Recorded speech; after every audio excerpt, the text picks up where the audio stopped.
Namaste, namaste. How's it going?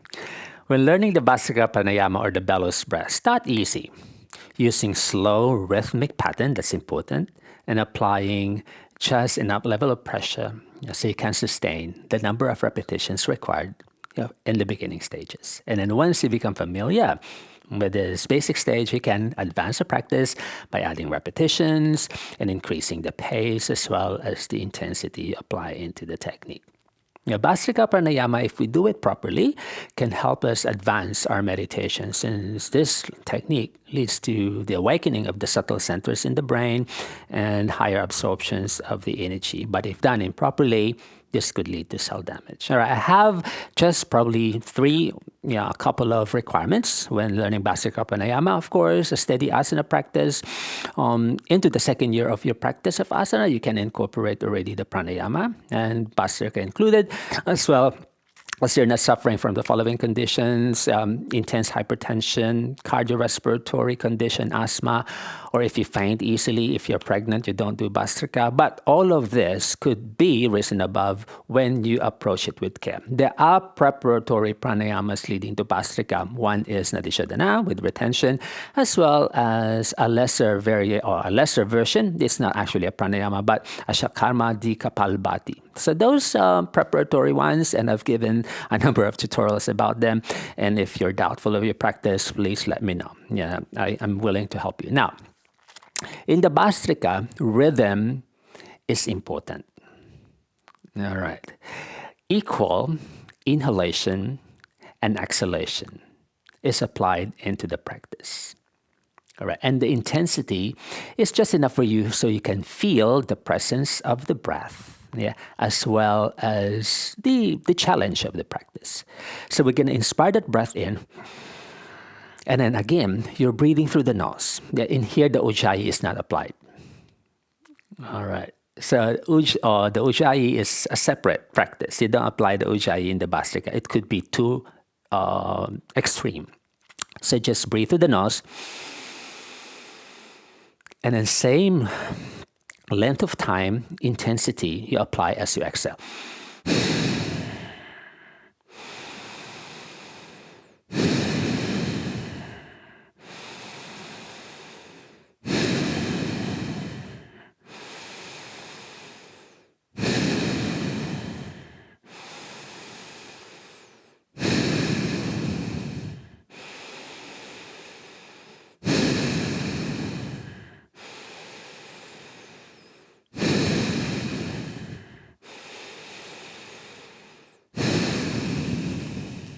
Like that. And then the intensity is moderate. I could actually feel the effect just with that basic stage. Yeah. And in the Bhastrika, because you are taking oxygen in a higher level, yeah, so what it does, you actually supply your body with the oxygen more than it requires in a basic situation. To prevent hyperventilation, you need to release the same amount of carbon dioxide through the same level of intensity and length when you expire or when you exhale the breath out. So you don't want the inhalation to go so quickly and chunky. Yeah, otherwise, you will now create imbalance. So the inhalation and the exhalation are equal in duration as well as intensity. All right. So there is a force we apply when we inhale, as well as the force we apply when we exhale. It's not your ordinary inhalation and exhalation now. So probably you can increase the force 2 or 3 times, more than your normal pattern.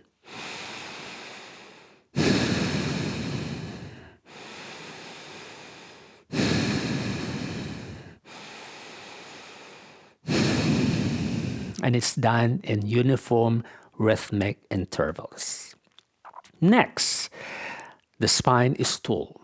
You don't want to be slouching, keeping your spine alert.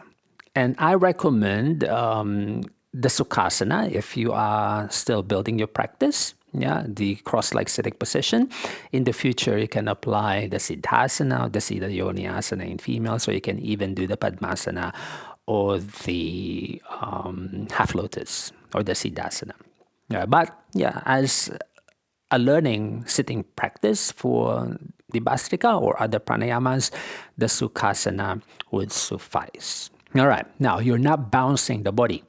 So keeping the spine alert, the body is steady.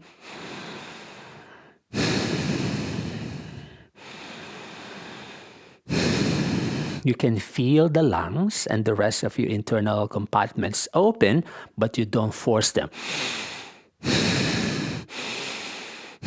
You don't bounce. You're keeping your spine alert, steady body.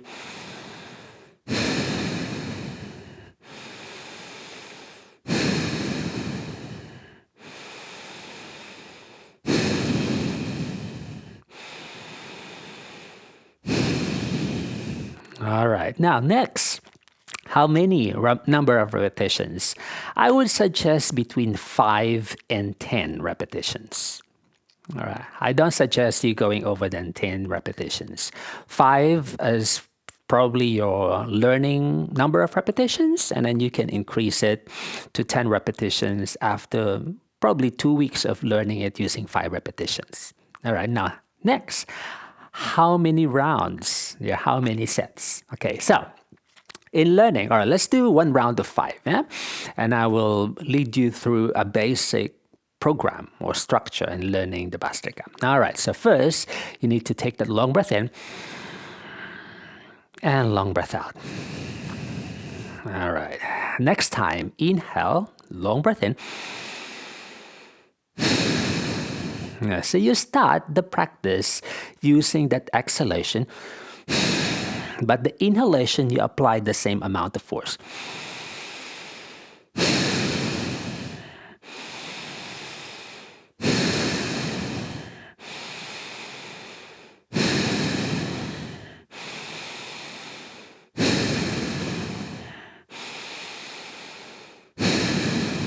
Last one. Now long breath in and long breath out. This one round. Yeah, probably you can feel the effect already. Like you can feel your skin crawl. You might feel probably a mild swooning sensation. Yeah, but should not cause fainting or dizziness. Then you recover the breath. Easy breath in, easy breath out. Yeah, 3 or even 5 recovery breaths. Yeah. Then second round, long breath in.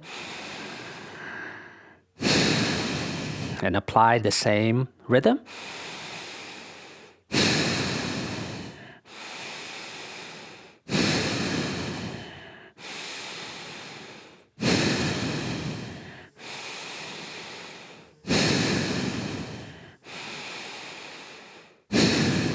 One more.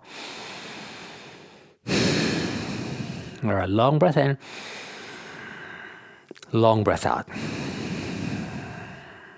Good. And then recover.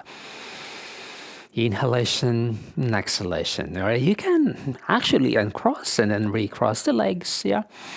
As you recover the breath, you can circle the body around. Yeah, that's fine. Yeah, you're still learning. Good. And then settle again. All right, third set. Long breath in.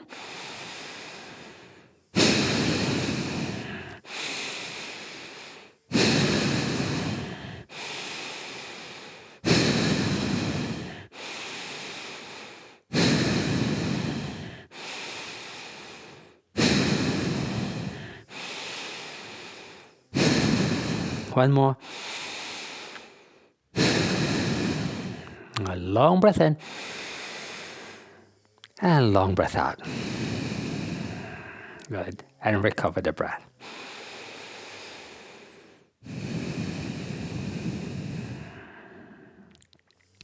Sweet. All right, so that's 3 rounds. Yeah. Safe, sustainable. Yeah. I would suggest stick with the 3 rounds. 5 repetitions, recovery breaths in between, and then finish 3 sets or 3 rounds. And then once that's settled, maybe 2 or 3 weeks of doing that basic pattern, you can increase the number of rounds. Make it 5 rounds of 5 repetitions. Recovery in between sets. So after 5 rounds, you increase now the repetitions. All right.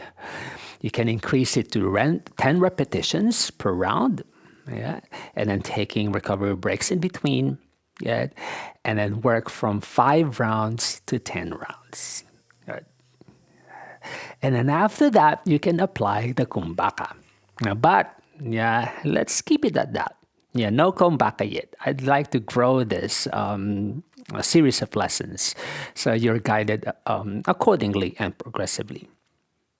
So the basic round, which is 10 repetitions of 5 sets, work it up, to about like 3 or even 4 months. Yes, Bhastrika Pranayama. Don't rush. 3 to 4 months of doing that basic pattern, basic rhythm. And you will actually feel right away it has this instantaneous effect. Until the effect on you wears off, it means you're not ready to progress. You will feel it, the readiness. Once the effect of the practice is sustainable already, that you don't feel the high electricity absorption, that's in its indication of progressing to the higher stage. But don't rush. 2 months, 3 months, or even 4 months into practicing the basic pattern, could help you sustain this safely. And after the practice, I recommend doing some asana to dissipate the excess electricity. And I recommend doing reclining stretches. You can just circle the legs around. You can actually just look at my circular flows, and many inspiration. You can practice yourself after your Bhastrika. And then lie down for probably about 5 or 10 minutes of Shavasana, just to allow the energy to drain out. Good. All right. So with care and proper guidance, and I'm here with you through the rest of the journey. I give you now the blessing to practice this technique, provided you have accomplished the preparatory, I say compulsory requirements I've stated in the beginning of this lesson. All right, let me know. I'm happy to help. I'll see you in the next one. Namaste.